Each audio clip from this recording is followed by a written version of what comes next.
भक्तों, आज हम बात करेंगे 16 सोमवार के व्रत की।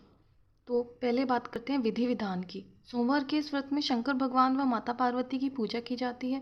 शंकर भगवान की पूजा करने के बाद व्रत की कथा अवश्य पढ़नी चाहिए। उसके बाद शंकर जी को भोग लगाकर तुलसी के पौधे को अर्घ्य दें और दिन में केवल एक ही बार भोजन करें। सोमवार का व्रत सामान्यतः तृतीय पहर तक होता है। इसमें फलाहार या पारायण आदि का कोई विशेष नियम नहीं है, किंतु भोजन केवल एक ही समय किया जाना चाहिए। इसमें भगवान शिवजी जी का पार्वती सहित पूजन करना चाहिए। तीनों ही व्रतों में पूजा विधि समान है। शिवजी जी व पार्वती जी के पूजन के पश्चात कथा श्रवण करनी चाहिए। तीनों व्रतों की कथाएं अलग अलग हैं, जो मैं आपको पहले ही बता चुकी हूँ। तो भक्तों, शुरू करते हैं 16 सोमवार व्रत की कथा। मृत्युलोक में भ्रमण करने की इच्छा करके एक समय श्री भूतनाथ भगवान भोलेनाथ माता पार्वती के साथ मृत्युलोक में पधारे। घूमते घूमते दोनों विदर्भ देश की अमरावती नगरी में पहुँचे। अमरावती नगरी सब तरह के सुखों से पूर्ण थी। उसमें वहाँ के महाराज द्वारा बनवाया हुआ अति सुंदर शिवजी जी का मंदिर भी था। भगवान शंकर भगवती पार्वती के साथ उस मंदिर में रहने लगे। एक दिन माता पार्वती भगवान भोलेनाथ को खुश देखकर मनोविनोद करने की इच्छा से बोली, हे महाराज, आज तो हम दोनों चौसर खेलेंगे। शिवजी जी ने पार्वती से हाँ कर दी और चौसर खेलने लगे। उसी समय मंदिर का पुजारी ब्राह्मण मंदिर में पूजा करने आया। माता पार्वती ने उससे प्रश्न किया, पुजारी जी बताओ, इस बाजी में हम दोनों में से कौन जीतेगा? ब्राह्मण बिना विचारे शीघ्र ही बोल उठा कि महादेव की जीत होगी। थोड़ी देर बाद बाजी समाप्त हो गई और पार्वती जी जीत गई। वह बहुत क्रोधित हुई और ब्राह्मण को झूठ बोलने के अपराध के कारण श्राप देने को तैयार हुई। भोलेनाथ ने उनको बहुत समझाया, परंतु उन्होंने ब्राह्मण को कोढ़ी होने का श्राप दे दिया। कुछ समय पश्चात पार्वती जी के श्रापवश पुजारी के शरीर में कोढ़ पैदा हो गया। वह अनेक प्रकार से दुखी रहने लगा। पुजारी को श्राप कष्ट भोगते हुए जब काफ़ी दिन हो गए, तब एक दिन देवलोक की अप्सराएं शिवजी जी की पूजा हेतु उसी मंदिर में पधारी। पुजारी के कोढ़ कष्ट को देखकर उन्होंने उससे रोगी होने का कारण पूछा। पुजारी ने सारी बात उन्हें बता दी। फिर वे अप्सराएं बोली, हे पुजारी, अब तुम अधिक दुखी मत होना। भगवान शिव तुम्हारे दुख को दूर कर देंगे। तुम सब व्रतों में श्रेष्ठ 16 सोमवार का व्रत किया करो। पुजारी ने अप्सरा से 16 सोमवार व्रत की विधि पूछी।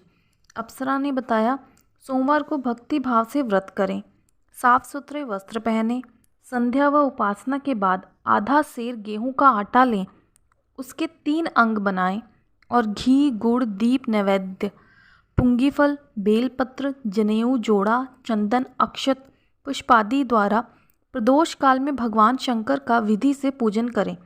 उसके बाद 3 अंगों में से एक शिवजी जी को अर्पित करें, बाकी 2 को शिवजी जी का प्रसाद समझकर उपस्थित लोगों में बांट दें और स्वयं भी प्रसाद पाएं। इस विधि से 16 सोमवार व्रत करें। 17वें सोमवार को पाव सेर पवित्र गेहूं के आटे की बाटी बनाएं, उसमें घी और गुड़ मिलाकर चूरमा बनाएं, भगवान भोलेनाथ को भोग लगाकर उपस्थित भक्तों में बांटें। इसके बाद परिवार सहित प्रसाद लें तो शिवजी जी की कृपा से उसके सभी मनोरथ पूरे हो जाते हैं। ऐसा कहकर अप्सराएं स्वर्ग को चली गई। विधि अनुसार ब्राह्मण ने 16 सोमवार व्रत किया तथा भगवान शिव की कृपा से रोगमुक्त होकर आनंद से रहने लगा। शिवजी जी और पार्वती जी कुछ दिन बाद फिर उस मंदिर में पधारे। ब्राह्मण को रोगमुक्त देख पार्वती जी ने उससे निरोग होने का उपाय पूछा तो उसने 16 सोमवार व्रत की कथा सुनाई। पार्वती जी अति प्रसन्न हो उससे व्रत की विधि पूछकर खुद व्रत करने को तैयार हो गईं। व्रत करने के बाद उनकी मनोकामना पूरी हुई और उनके रूठे पुत्र स्वामी कार्तिकेय खुद माता के आज्ञाकारी हुए। कार्तिकेय जी को अपना यह विचार परिवर्तन रहस्य जानने की इच्छा हुई। वह माता से बोले, हे माता, आपने ऐसा कौन सा उपाय किया जिससे मेरा मन आपकी ओर आकर्षित हुआ? पार्वती जी ने वही 16 सोमवार व्रत की कथा उनको सुनाई। कार्तिकेय जी ने कहा, इस व्रत को मैं भी करूँगा, क्योंकि मेरा प्रिय मित्र ब्राह्मण बहुत दुखी दिल से प्रदेश गया है। मेरी उससे मिलने की बहुत इच्छा है। कार्तिकेय जी ने भी इस व्रत को किया और उनका प्यारा मित्र मिल गया। मित्र ने इस अचानक मिलन का भेद कार्तिकेय जी से पूछा तो वह बोले, हे मित्र, हमने तुम्हारे मिलने की इच्छा करके 16 सोमवार का व्रत किया था। अब ब्राह्मण मित्र को अपने विवाह की बड़ी इच्छा हुई। उसने कार्तिकेय जी से व्रत की विधि पूछी और यथाविधि व्रत किया। व्रत के असर से जब वह किसी काम से विदेश गया तो वहाँ के राजा की बेटी का स्वयंवर था। राजा ने प्रण किया था कि जिस राजकुमार के गले में सब तरह से श्रृंगारित हथिनी माला डालेगी, मैं उसी के साथ अपनी प्यारी बेटी की शादी कर दूंगा। शिवजी जी की कृपा से वह ब्राह्मण भी स्वयंवर देखने की लालसा से राज्यसभा में एक और बैठ गया। ठीक समय पर हथनी आई और उसने उस ब्राह्मण के गले में जयमाला डाल दी।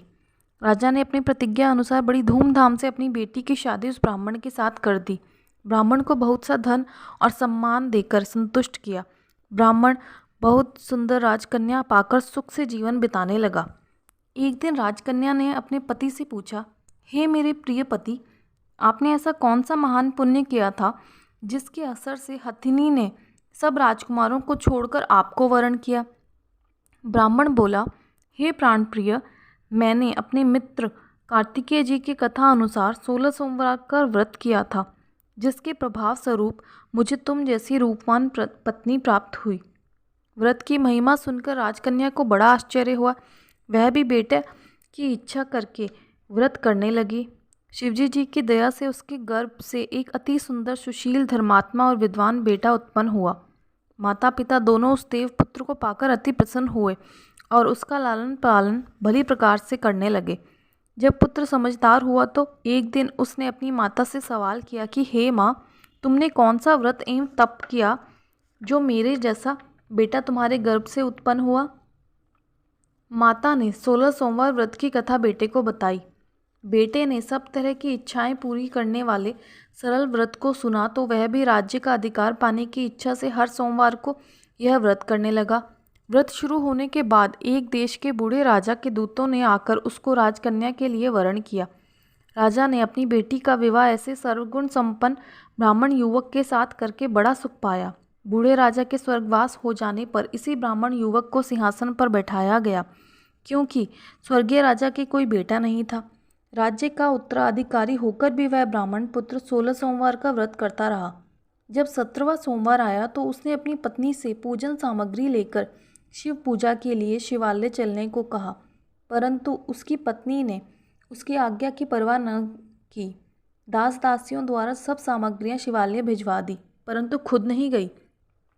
राजा ने जब शिवजी जी की पूजा खत्म की तब आकाशवाणी हुई, हे राजा, अपनी रानी को राजमहल से निकाल दे, नहीं तो यह तेरा सर्वनाश कर देगी। आकाशवाणी सुनकर राजा के आश्चर्य का ठिकाना न रहा।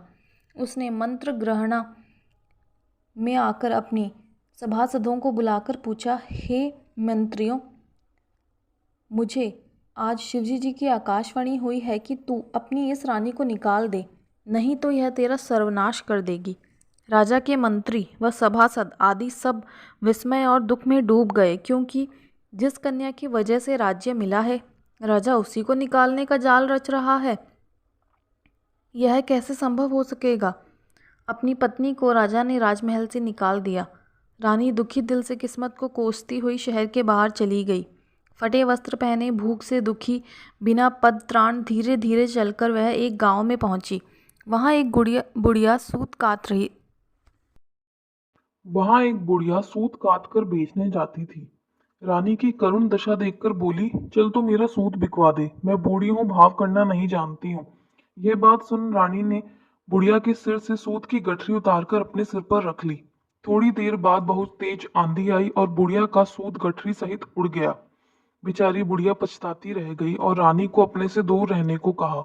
इसके बाद रानी एक तेली के घर गई तो शिवजी जी के प्रकोप के कारण तेली के सब मटके उसी पल चटक गए। तेली ने भी रानी को अपने घर से निकाल दिया। अत्यंत दुख पाती हुई रानी एक नदी के किनारे पर पहुंची तो उसका सारा जल ही सूख गया। उसके बाद रानी एक वन में गई। वहां सरोवर में पानी पीने गई। उसके हाथ को छूते ही सरोवर का नील कमल समान जल अनगिनत कीड़ों से भरकर गंदा हो गया। रानी ने किस्मत को दोष देते हुए जल को पीकर पेड़ की शीतल छाया में आराम करना चाहा, परंतु रानी जिस पेड़ के नीचे पहुंचती उस पेड़ के पत्ते फौरन टूटकर गिर जाते। जल, वन, सरोवर की ऐसी दशा देखकर गौ चराते ग्वालों ने अपने गोसाई जी से यह बात बताई जो उस जंगल में बने मंदिर में पुजारी थे। गोसाई जी के आदेश अनुसार ग्वाले रानी को पकड़कर उनके पास लाए। रानी के मुख की कांति और शरीर की शोभा देख गोसाई जी जान गए कि यह अवश्य ही कोई विधि की गति की मारी कुलीन स्त्री है। उन्होंने रानी से कहा, बेटी, मैं आपको अपनी बेटी के समान रखूंगा। तुम मेरे आश्रम में ही रहो, मैं तुम्हें किसी प्रकार का दुख नहीं दूंगा। गोसाई जी के वचन सुनकर रानी को धीरज बंधा और वह आश्रम में रहने लगी। रानी जो भी भोजन बनाती उसमें कीड़े पड़ जाते, जल भरकर लाती तो उसमें भी कीड़े पड़ जाते। रानी की यह दशा देख गोसाई जी भी बहुत दुखी हुए और वह रानी से बोले, हे बेटी, तुम्हारे ऊपर कौन से देवता का क्रोध है जिससे तुम्हारी ऐसी दशा है? पुजारी की बात सुनकर रानी ने शिवजी जी महाराज के पूजन का बहिष्कार करने की बात बताई। तो पुजारी शिवजी जी महाराज की अनेक तरह से स्तुति करते हुए रानी से बोले कि बेटी, तुम सब मनोरथ पूर्ण करने वाले 16 सोमवार के व्रत को करो। उसके प्रभाव से तुम अपने दुख से मुक्त हो सकोगी। गोसाई जी की बात मानकर रानी ने 16 सोमवार व्रत किए। 17वें सोमवार को विधि विधान सहित पूजन किया। उस पूजन के असर से राजा के दिल में विचार पैदा हुआ कि रानी को गए हुए बहुत समय हो गया, न जाने कहाँ कहाँ भटकती होगी, उसे ढूंढना चाहिए। यह सोचकर रानी को तलाश करने के लिए राजा ने चारों दिशाओं में दूत भेजे। वे दूत रानी को ढूंढते हुए पुजारी के आश्रम में पहुंचे। वहां रानी को पाकर वे पुजारी से रानी को अपने साथ ले जाने का अनुरोध करने लगे, लेकिन पुजारी ने मना कर दिया। दूत चुपचाप लौट आए और महाराज को रानी का पता बता दिया। रानी का पता पाकर राजा खुद पुजारी के आश्रम में गए और उनसे कहा, महाराज, जो देवी आपके आश्रम में रहती है वह मेरी पत्नी है। शिवजी जी के क्रोध के कारण मैंने उसे त्याग दिया था तथा अब मैं भोलेनाथ की ही कृपा से उसे लेने आया हूँ। कृपा कर मुझे अपनी पत्नी को साथ ले जाने की आज्ञा दें। राजा बड़ी खुशी से रानी को महल में लेकर आया। सारे राज्य में उत्सव मनाए गए तथा चारों ओर खुशी की लहर दौड़ गई। सारी प्रजा ने अपनी रानी के आने पर खुशियां मनाई। राजा और रानी अब नियम से 16 सोमवार के व्रत का पालन करते हुए बहुत समय तक आनंद पूर्वक भूलोक पर निवास करते रहे। अंत समय में दोनों को मोक्ष स्वर्ग की प्राप्ति हुई। इस तरह जो भी 16 सोमवार के व्रत को श्रद्धा से करता है उसकी सारी इच्छाएं भगवान शिवजी जी की कृपा से पूरी होती है और उसे मोक्ष प्राप्त होता है। ओम नमः शिवाय। इस कथा के बाद आपको शिवजी जी की आरती करनी चाहिए। ये कथा मैंने आपको सोमवार व्रत की पुस्तक से ही सुनाई है।